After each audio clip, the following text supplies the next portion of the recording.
പ്രിയപ്പെട്ട പ്രവാസി സുഹൃത്തുക്കളെ, രാത്രി നിങ്ങൾ ഉറങ്ങാൻ കിടക്കുമ്പോൾ നിങ്ങളുടെ മനസ്സിലേക്ക് ചില ചോദ്യങ്ങൾ അതിഥികളായി വരാറുണ്ട്. നാളെ എന്ത് സംഭവിക്കും? ഈ ജോലി എനിക്ക് നഷ്ടപ്പെടുമോ? വിസയുടെ കാലാവധി തീരാറായല്ലോ. ഇനി അത് പുതുക്കി കിട്ടുമോ? നാട്ടിൽ അച്ഛനും അമ്മയ്ക്കും എന്തെങ്കിലും അസുഖം വരുമോ? ഞാൻ അയക്കുന്ന പണം അവർ ശരിയായിട്ടാണോ വിനിയോഗിക്കുന്നത്? ഞാൻ പരാജയപ്പെട്ടു പോകും. ഇങ്ങനെയുള്ള ചിന്തകൾ നിങ്ങളുടെ ഉറക്കം കെടുത്താറുണ്ടോ? എങ്കിൽ നിങ്ങൾ അനുഭവിക്കുന്നത് ഉത്കണ്ഠ അഥവാ ആൻസൈറ്റിയാണ്. സ്ട്രെസ് എന്നത് നിലവിലുള്ള ഒരു ഭീഷണിയോടുള്ള പ്രതികരണമാണെങ്കിൽ, ഉത്കണ്ഠ എന്നത് ഭാവിയിൽ സംഭവിച്ചേക്കാവുന്ന ഒരു ഭീഷണിയെക്കുറിച്ചുള്ള അടങ്ങാത്ത പേടിയാണ്. ഇത് നമ്മുടെ ജീവിതത്തിന്റെ ഭാഗമാണെങ്കിലും അത് അതിരുവിടുമ്പോൾ നമ്മുടെ ദൈനംദിന ജീവിതത്തെ കാര്യമായി ബാധിക്കും. എന്താണ് ഈ ഉത്കണ്ഠ? അതിനെ എങ്ങനെ നമുക്ക് കൈകാര്യം ചെയ്യാമെന്ന് നമുക്ക് ചർച്ച ചെയ്യാം. പലരും കരുതുന്നത് ഈ ഭയവും ഉത്കണ്ഠയും ഒന്നാണെന്നാണ്. ഈ ഭയം എന്നത് വ്യക്തവും നിലവിലുള്ളതും യാഥാർത്ഥ്യവുമായ ഒരു അപകടത്തോടുള്ള പ്രതികരണം. ഉദാഹരണത്തിന്, നിങ്ങളുടെ മുന്നിൽ ഒരു പട്ടി കുരച്ചുകൊണ്ട് ചാടിയാൽ നിങ്ങൾക്ക് തോന്നുന്നത് ഭയമാണ്. ആ പട്ടി പോയാൽ നിങ്ങളുടെ ഭയവും മാറും. ഇതൊരു സ്വാഭാവികമായ അതിജീവന പ്രതികരണം. എന്നാൽ ഉത്കണ്ഠ അഥവാ ആൻസൈറ്റി എന്നത് വ്യക്തമല്ലാത്ത, ഭാവിയിൽ സംഭവിച്ചേക്കാവുന്ന, പലപ്പോഴും സാങ്കല്പികമായ ഒരു അപകടത്തെക്കുറിച്ചുള്ള ആശങ്കയാണ്. ഉദാഹരണം, ഞാൻ ആ വേദിയിൽ കയറുമ്പോൾ എല്ലാവരും എന്നെ നോക്കി കളിയാക്കുമോ? ഈ യാത്രയിൽ വല്ല അപകടവും സംഭവിക്കുമോ? നാട്ടിൽ വിളിക്കുമ്പോൾ എന്തെങ്കിലും ചീത്ത വാർത്ത കേൾക്കേണ്ടി വരുമോ? എന്നൊക്കെയുള്ള ചിന്തകളാണ് ഉത്കണ്ഠ. ഇവിടെ യഥാർത്ഥ ഭീഷണിയില്ല. ഭീഷണിയുടെ സാധ്യതകളെ കുറിച്ചുള്ള ചിന്ത മാത്രമേ ഉള്ളൂ. ചുരുക്കത്തിൽ, ഭയം പറയുന്നത് ഇപ്പോൾ അപകടമുണ്ട്, ഓടിക്കോ എന്നും, ഉത്കണ്ഠ പറയുന്നത് ഒരുപക്ഷെ ഭാവിയിൽ അപകടം വന്നേക്കാം, ഇപ്പോഴേ തയ്യാറായി ഇരുന്നോ എന്നാണ്. ഉത്കണ്ഠ ഒരു തെറ്റായ ഒരു ഫയർ അലാറം പോലെയാണ്. തീ ഇല്ലാത്തപ്പോൾ തന്നെ അത് നിർത്താതെ അടിച്ചുകൊണ്ടിരിക്കും. എന്തുകൊണ്ടാണ് നമ്മൾ പ്രവാസികൾക്ക് ഈ ഉത്കണ്ഠ കൂടുതലുള്ളത്?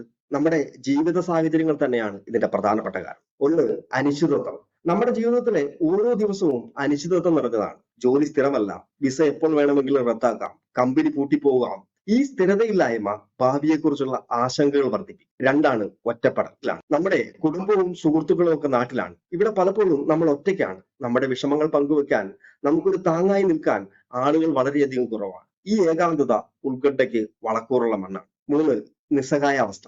നാട്ടിലെ ഒരു അടിയന്തര സാഹചര്യം ഉണ്ടായാൽ, ഒരു അസുഖം, ഒരു മരണം, ഉടനെ നമുക്ക് ഓടിയെത്താൻ കഴിയില്ല.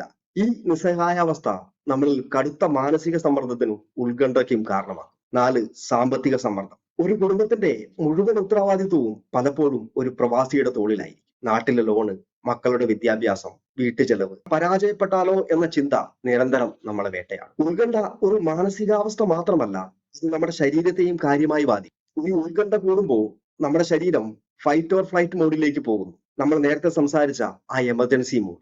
ഈ ആൻസൈറ്റി ഉണ്ടാകുമ്പോൾ ഉണ്ടാകുന്ന സാധാരണ ശാരീരിക ലക്ഷണങ്ങൾ ഇവയൊക്കെയാണ്: ഹൃദയമിടിപ്പ് കൂടുക, ശ്വാസം എടുക്കുന്നത് വേഗത്തിലാകുക, വിറയലുണ്ടാകുക, വിയർക്കുക, നമ്മുടെ വയറ്റിലൊരു അസ്വസ്ഥത തോന്നുക, തലകറക്കം, നമ്മുടെ പേശികൾ മുറുകി കഴുത്തിലും തോളിലുമൊക്കെ വേദന വരാം.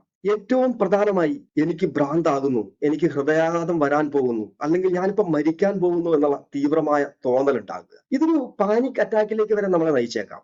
ഈ ലക്ഷണങ്ങൾ യഥാർത്ഥത്തിൽ അപകടകരമല്ല, പക്ഷേ ആ സമയത്ത് നമുക്ക് അങ്ങനെ തോന്നാം. ഇത് ഉത്കണ്ഠയുടെ ഒരു ശാരീരിക പ്രകടനം മാത്രമാണെന്ന് തിരിച്ചറിയുകയാണ് ആദ്യത്തെ പടി. ഈ ഉത്കണ്ഠ വരുമ്പോൾ നമ്മുടെ മനസ്സ് ഭാവിയെക്കുറിച്ചുള്ള അമിത ചിന്തകളിൽ കുടുങ്ങിക്കിടക്കുകയായിരിക്കും. ആ ചിന്തകളുടെ ചുഴിയിൽ നിന്ന് നമ്മുടെ മനസ്സിനെ ഇപ്പോൾ നടക്കുന്ന യാഥാർത്ഥ്യത്തിലേക്ക്, അതായത് വർത്തമാനകാലത്തിലേക്ക് തിരികെ കൊണ്ടുവരാൻ നിരവധി ടെക്നിക്കുകളുണ്ട്. ഒന്ന്, ഗ്രൗണ്ട് ടെക്നിക്ക്. ഇത് നിങ്ങൾക്ക് എപ്പോൾ വേണമെങ്കിലും എവിടെ ഇരുന്നും ചെയ്യാവുന്ന ഒരു ടെക്നിക്കാണ്. നിങ്ങൾക്ക് ആൻസൈറ്റി തോന്നുമ്പോൾ സൗകര്യമായ ഒരു സ്ഥലത്തിരിക്കുക, എന്നിട്ട് ശ്വാസം പതിയെ നിങ്ങളുടെ കൺട്രോളിലാക്കുക.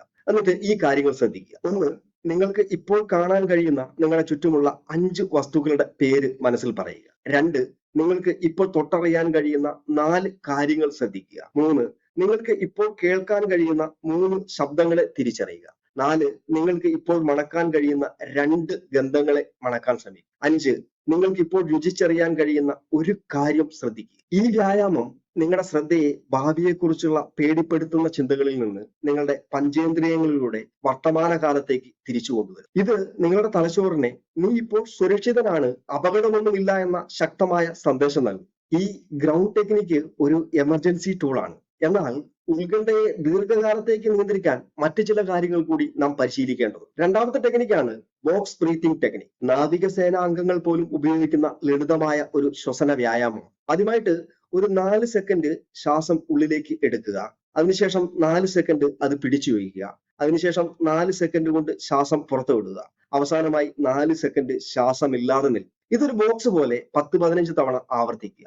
ഇത് നിങ്ങളുടെ ഹൃദയമിടിപ്പ് സാധാരണ നിലയിലാക്കാൻ സഹായിക്കും. മൂന്നാമത്തെ ടെക്നിക്കാണ് ചിന്തകളെ ചോദ്യം ചെയ്യുക എന്ന്. ഉത്കണ്ഠകൾ ഉണ്ടാകുമ്പോൾ വരുന്ന ചിന്തകളെ ഒരു വക്കീലിനെ പോലെ നിങ്ങൾ അതിനെ ചോദ്യം ചെയ്യുക. എന്റെ ജോലി പോകാൻ സാധ്യതയുണ്ടോ എന്നുള്ള ചിന്തയാണ് വരുന്നതെങ്കിൽ അങ്ങനെ സംഭവിക്കുമെന്ന് എന്താണ് തെളിവ്? കഴിഞ്ഞ പെർഫോമൻസ് റിപ്പോർട്ടിൽ എനിക്ക് നല്ല അഭിപ്രായമല്ലേ കിട്ടിയതെന്ന് ചിന്തിക്കും. എല്ലാവരും എന്നെ കളിയാക്കുന്നു എന്നുള്ള ചിന്തയാണ് വരുന്നതെന്നുണ്ടെങ്കിൽ എല്ലാവരും എന്നെ ശ്രദ്ധിച്ചിരിക്കുകയാണോ, അവർക്ക് അവരുടേതായ കാര്യങ്ങൾ നോക്കാൻ തന്നെ സമയമില്ലല്ലോ എന്ന ചിന്ത നിങ്ങളിലേക്ക്. ഈ ചോദ്യങ്ങൾ ആ ചിന്തയിലെ പൊള്ളത്തരം മനസ്സിലാക്കാൻ സഹായിക്കും. നാലാമത്തെ ടെക്നിക്കാണ് വ്യായാമവും ജീവിതശൈലി. ദിവസവും കൃത്യമായിട്ട് വ്യായാമം ചെയ്യുക. ദിവസം ഒരു 30 മിനിറ്റ് നടക്കുന്നത് പോലും ഉത്കണ്ഠ കുറയ്ക്കാൻ വളരെ നല്ലതാണ്. അതേപോലെ ആരോഗ്യകരമായിട്ടുള്ള നല്ല ഭക്ഷണങ്ങൾ കഴിക്കുക, കൃത്യമായിട്ട് ഉറങ്ങുക. സുഹൃത്തുക്കളെ, ഈ ഉത്കണ്ഠ എന്നത് ഭാവിയെ നിയന്ത്രിക്കാൻ നമ്മൾ നടത്തുന്ന ഒരു വിഫല ശ്രമത്തിന്റെ ഫലമാണ്. എന്നാൽ സത്യം ഇതാണ്, നമുക്ക് ഈ നിമിഷത്തെ മാത്രമേ നമുക്ക് നിയന്ത്രിക്കാൻ സാധിക്കുകയുള്ളൂ. ഭാവിയെക്കുറിച്ചുള്ള ചിന്തകൾ ഒരു തിരമാല പോലെ വരുമ്പോൾ അതിലൊലിച്ചു പോകാതെ അതിന് മുകളിലൂടെ സഞ്ചരിക്കാൻ പഠിക്കുക.